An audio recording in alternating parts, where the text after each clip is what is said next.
Hello. I'm in my little office space here, and I'm speaking while I'm watching myself, and I think I'm recording. I don't know. I almost feel like I should close my eyes because I'm speaking, but the words are like delayed. So I'm going to just try to keep going on with it anyway.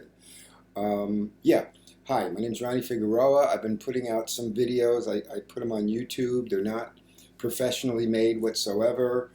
Um, And what I'm hoping is that the more I do this, more people will be able to be helped, will be able to be healed. Emotionally, I believe you can heal yourself emotionally. I believe you can heal yourself physically. I think there are no restrictions for us if we can truly tap into something that can help us or enable us to manifest these kinds of changes. Okay, so where I'm going to start this time, and I'm not really sure where I'm going to start or what I had planned because I hadn't planned anything. So I think I'll just speak about what I think right now. Oh yeah, that's right. I mean, it's not like it's just dawning on me, but it just seemed, yeah, I guess this is really a pertinent time, an important time to speak about the virus. You know, this is that time where the virus is here. It's a pandemic, that's the word. We're hearing these words, and more people, I think a majority of people, especially in the United States, um, this kind of word or concept is relatively new. Pandemic, oh my God. But one of the good things about this, and there is some good things about it, silver lining or whatever, one of the things that I hope will happen more and more, it will cause us as a world to wake up a little bit more. It will cause us as a world to take, a more seriousness, a more serious nature of what's going on in our world. And I also get this sensing of people uniting a little bit more. There's been a little bit of more insanity also, with like, you see these uh, videos or commercials about people needing toilet paper and even some of the videos that are out there, people fighting over toilet paper, For me, I mean, if it could get really bad. It could get to the point of fighting for leaves, but there are leaves, You don't have to kill somebody for toilet paper. So, yeah, so these things are making people more aware of various kinds of things. I still feel too much of it is still geared towards taking care of the self instead of looking at the whole, and that's why I think so many people are afraid. Now, again, I don't believe that that's the best kind of mentality or consciousness to have, but it can be a beginning to a wake up for all of us. So I think hopefully more and more of that will dissipate. That will look at our lives as being something so precious and really working at. And that's another thing that I think things like this can do for a lot of people, especially those people who consider themselves to be maybe more awake or more spiritual or more in tuned with the world and helping and reaching out and seeing us as a collective. Yeah, it's a better way to put it. I hope that more and more of those kinds of people, and I would hope that I'm one of them, that we will wake up even more, and it will become that much more imperative that we join together and become more of a collective in order to help change the rest of the world, because we are all responsible. We are all responsible for this virus. We are all responsible for the unnecessary deaths that are in the world. Okay? So those are words, and people know about it now. What's some of the bright sides of it? I kind of said it in the midst of this, but I'm sure a lot of people are still really, really not feeling so great about everything that's going on. Probably some people really serious anxieties, depressions. Some people who are physically ill probably are getting more ill because of the virus, and those are the concerns of people who are more susceptible. So, getting to the nitty gritty of what I feel is the most important thing that we all need to focus on, and that's the resolves that are available to us.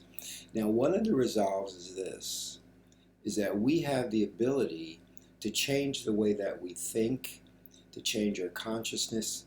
And in order, and when we do more and more of that, um, our feelings will change, our the things that we do, how we process life will change, and we will become better human beings, or more balanced human beings. Maybe that's a better way to say it. I like to say that, balanced human beings. There are other words that are out there, and people have heard me say it, and some people probably have a difficult time with some of the terminologies that I have. You know, they're words, they're all words, but I, hear words like enlightenment, which I don't like that word because I think it's a misnomer. I don't think there is such a thing as being enlightened. I think the only way to be enlightened is when you die and you leave this body and you're in light. Can we become more awake and aware and more whole and more self-actualized and more balanced? Sure. And there's a lot of other different kind of concepts and words, and a lot of it has to do with some of the things that are going on and what some might call the New Age kind of concepts and that sort of thing. And it's important to be careful not to buy into anything too much, but to buy into the universal voice that's already within us. And the more we attach to that, we will start more collectively speaking the same kind of language, even if they're not the same words. So anyway, here's some more resolve that can help us grow. And to me, that's the most important thing. Sometimes words are good to help you to resonate, for you to resonate, for me to resonate, for us to resonate with truth. So the better way, I believe, if not the best way, to heal oneself in order to help others, and even if you get this, then being able to help other people with it, is being genuine with who you are, learning to be genuine with who you are, by virtue of exposing yourself as you understand yourself. And when I say understand, don't try so hard to understand yourself before doing this. Learn to be comfortable as best you can, whatever that means to you, with who you are right now, and that's a part of it. Some of the words that we hear these days, we hear words like awareness, being present, and if you're aware, then there's even these philosophies that go, we are the awareness behind the awareness, and you become aware of being aware, and then you're whole, and all that. It's good, but there's much more to it than that, and it's much easier than all that. All it really means is for you to find that spark that's in you that describes who you are right now as a human being, because that's what we are individually and collectively. We're a human being race, and we have this consciousness that other species don't. So it's important to really develop it as much as possible. And I think that, quote, universe, or the universal connection, has something to do with this, because it wants us to thrive. I think life wants us to thrive. So again, getting to this place of what I call, in words anyway, spacious awareness. It's really hard to describe in words, but you can kind of. And here's how I describe it. It's a place inside of you where I don't have the virus, by the way. I just have a sore throat. But, anyway, so it's a spaciousness. It's almost like a place. And these are just words, descriptive words. But once you know it, and once you get to believe it, or even have an idea of this space, and you might call it your core, you might call it yourself, you might call it me, whatever you want to call it, doesn't matter. Don't let other philosophies confuse you about what you need to or should be calling it.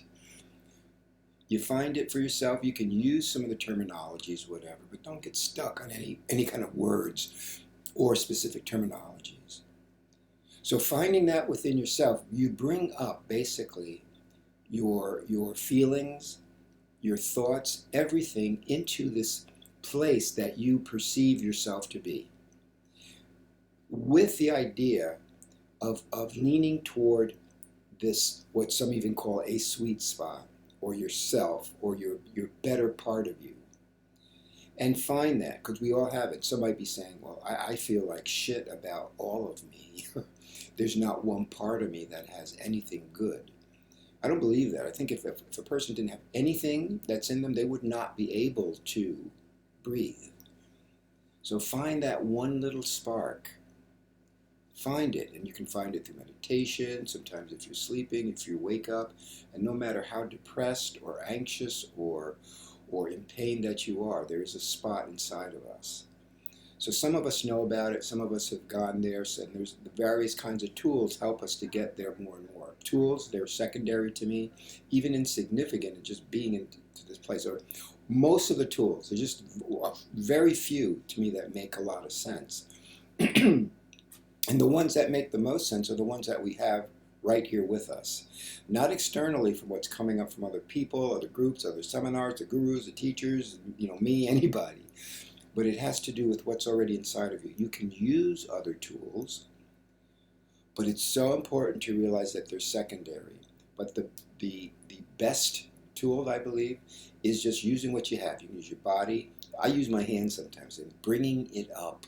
Not that there's a direction necessarily, but bringing all your feelings to this place that has this positive sense of who you are, or just the sensing of who you are, whether it feels good or not. It's almost like a perception, a knowledge, a belief, a feeling that there's something good here. Bring that there. We're going through the process now, by the way. Bring that there. Using the hands good, using the body. My heart. And I recommend people to do that unless you have a spot in your body that you already know of, or that you feel that resonates better to you. To me, the heart, you hear about it so much, live from your heart, think from your heart, feel from your heart, the heart.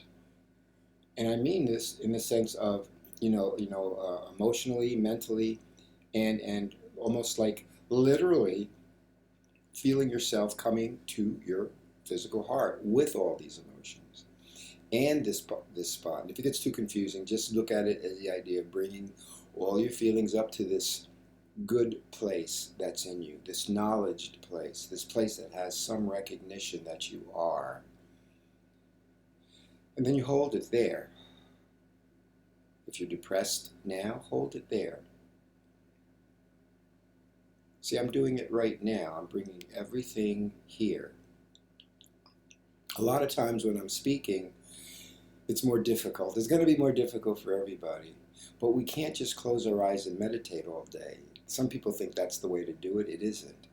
The true way of healing is to be able to apply these things in the moment-by-moment aspects of your life, each moment of your life. And after a while, it becomes more natural. So as I'm speaking now, I'm going through the process of really being here so that you can also grasp this concept. Hopefully, my body language, how I'm saying it will help you. And just bringing yourself here to this good place, however you define that. Now, a lot of negative stuff may come in, a lot of voices and monkey chatter in our brains. Some people have very serious racing thoughts or whatever. You don't want to get rid of them necessarily.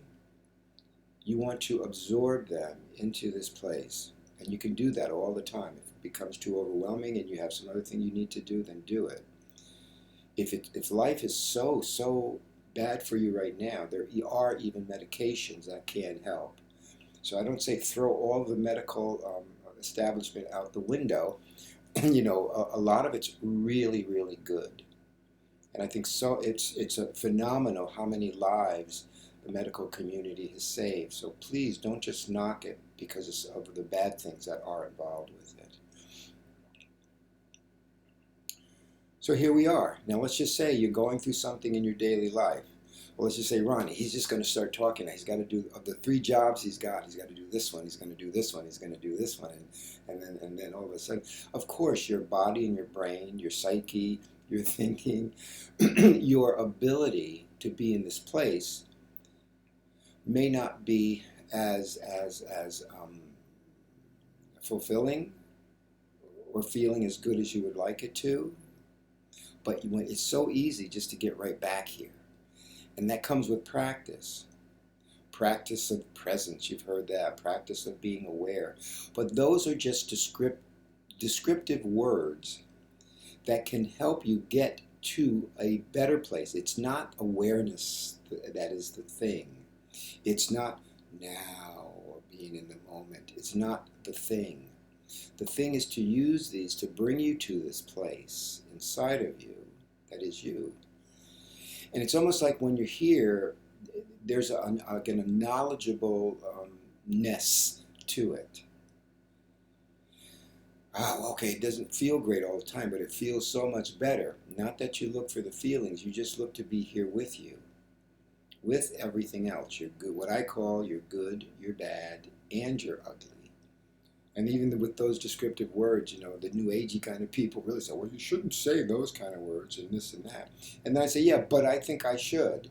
And then they'll even say, well, you shouldn't say but, or you shouldn't say should, because they're negative connotated words and it's not really healthy. And I go, well, wait a minute. Here, I've done this before. Here's that really cute one that people throw at you a lot in the new agey movement. If you're saying should too much, you should say I will, not that I should or could, because if you should, then that means you're going to be shoulding on yourself. You know, and then people go, ha, ha, ha. And the way I look at it is as, hey, wait a minute. It's my should. And I should have the right to should wherever I want to should. Because if I don't should when I want to, I may hold it all in, and then it'll explode all over you anyway and all over the place. No, I should be able to should whenever I want to. And we all should. So don't let words or those kinds of things that hold you like, well, yeah, I guess I got to do it this way. I'm not going to say what but anymore. I'm not going to say should. Do what you feel within you, and then create your own language, your own life, your own words. Again, I think I said this before. Once we get this, we'll all be speaking the same language anyway, even if there's no words to it. And that's what's important, and that's what's needed, and that's what we need to break through to understand. It goes beyond awareness and presence. It goes to, okay, it helps as a practice. Okay, I'm going to bring myself to awareness. Now, what about that? Okay, I'm aware. Who's aware? Ooh, that's me. Okay. Now I'm seeing me being aware. Cool, that works. Or present. Please, I hope you get this. Now, because if you get this and then you practice this over and over again, things are going to add up for you quicker and quicker, more so than all the other things that we think will, I believe very strongly. And then those, what I would call parallel-like acts of synchronicity will come along too. Not that you say, I'm going to do this, and I better see something. You're doing it because you're getting a sensing or an acknowledgement inside yourself that, yeah, this is something. And then after you practice, I can pretty much guarantee you will start to see these kind of results with this much more. So now, the thing of this too, it is so important, not just because of the coronavirus or any pandemic or the next one that will come, or the next tragedy that's going to come in our lives, because we're all going to be facing that. What is the most important thing about all of this is for us to see the serious nature of just being in this place of peace, or whatever you want to call it, which we all want. But it is, yes, it is, that selfish, deep, unconscious voice or life that we've been conditioned by since and maybe even prior to birth. So yeah, we have some work to do. But this can be a really good work. I believe it's making more and more sense to people, especially those who are in things of self-help, not selfish help, but self-help, taking care of the self in order to help other people. So the more we do this, the more we'll be able to heal ourselves. And it's important to see that it is a matter of, for each and every one of us, each moment of our lives, of life and death. And when we get that, we can feel more so and accept, yeah, everything's really good here, yet there are those who are dying, and I'm a part of that. And there's some kind of peace in this, even with some of the sadness that comes about from it. There's a connection that's deeper. So I'm going to try to put this on my YouTube channel. If you hear it, fine. I still don't get into that or understand much about the subscribing thing. You know what that's good for. I'm hearing more and more. I guess it's good for what? To get more people to follow and all that, or more recognition, and maybe that's good. Or maybe somebody can help me with that. Either which way, you know. Bless you all. Here we are. We're in this thing now. We're in this thing together. Let's get through this and get better. And then when the next one comes, we'll be even better. And we can probably stave or help manifest something away, manifest healing, manifest physical, emotional healing. Anyway, bless you all. Love you all. And I just hope more and more better things for all of us. Thank you so much. Bye-bye.